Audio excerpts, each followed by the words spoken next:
ನಮಸ್ಕಾರ ವೀಕ್ಷಕರೇ, ನಾನು ನಿಮ್ಮ PH ನಾಯ್ಕೋಡಿ.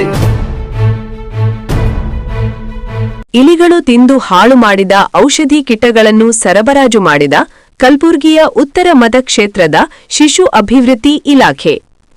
ಮಹಿಳಾ ಮತ್ತು ಮಕ್ಕಳ ಅಭಿವೃದ್ಧಿ ಇಲಾಖೆಯಿಂದ ಶಿಶು ಅಭಿವೃದ್ಧಿ ಯೋಜನೆ ಕಲಬುರ್ಗಿ ನಗರಕ್ಕೆ ಅಂಗನವಾಡಿ ಕೇಂದ್ರಕ್ಕೆ ಬರುವಂತಹ ಬಡ ಕುಟುಂಬದ ವರ್ಗದವರಿಗೆ 3 ರಿಂದ 6 ವರ್ಷದ ಮಕ್ಕಳು ಜ್ವರ, ಶೀತ, ಕೆಮ್ಮು, ನೆಗಡಿ, ಭೇದಿ ಇತ್ಯಾದಿ ಅನಾರೋಗ್ಯ ಕಂಡುಬಂದಲ್ಲಿ ಅವರಿಗೆ ಸರ್ಕಾರದಿಂದ ವೈದ್ಯಕೀಯ ಕಿಟ್ಗಳನ್ನು ಶಿಶು ಅಭಿವೃದ್ಧಿ ಯೋಜನೆ ಅಡಿಯಲ್ಲಿ ಕಲಬುರ್ಗಿ ನಗರಕ್ಕೆ ದಿನಾಂಕ 29/1/2025 ರಂದು ಅಂಗನವಾಡಿ ಕೇಂದ್ರಗಳಿಗೆ 540 ಕಿಟ್ಗಳನ್ನು ಸರಬರಾಜು ಮಾಡಿದೆ.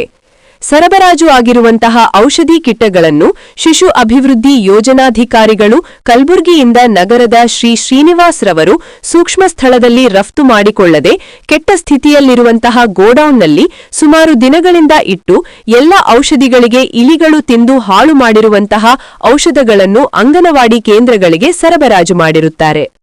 ಸದರಿ ಅಂಗನವಾಡಿ ಕೇಂದ್ರವು ಕಲಬುರ್ಗಿ ಜಿಲ್ಲೆಯ ಉತ್ತರ ಮತಕ್ಷೇತ್ರದ ಮೆಕ್ಕಾ ಕಾಲೋನಿ ಆಗಿರುತ್ತದೆ. ಸರ್ಕಾರದಿಂದ ಎಲ್ಲಾ ಯೋಜನೆಗಳಿಗೆ ಮಕ್ಕಳಿಗಾಗಿ ಔಷಧಿ ಕಿಟ್ಗಳನ್ನು ವಿತರಣೆ ಮಾಡಲಾಗಿದೆ. ಇದಕ್ಕೆ ಸಂಬಂಧಪಟ್ಟ ಅಧಿಕಾರಿಗಳು ಯಾವ ರೀತಿಯ ಶಿಸ್ತು ಕ್ರಮ ಕೈಗೊಳ್ಳುವರೋ ಕಾದು ನೋಡಬೇಕಿದೆ. ವರದಿ ಜೆಟ್ಟೆಪ್ಪ ಎಸ್ ಪೂಜಾರಿ.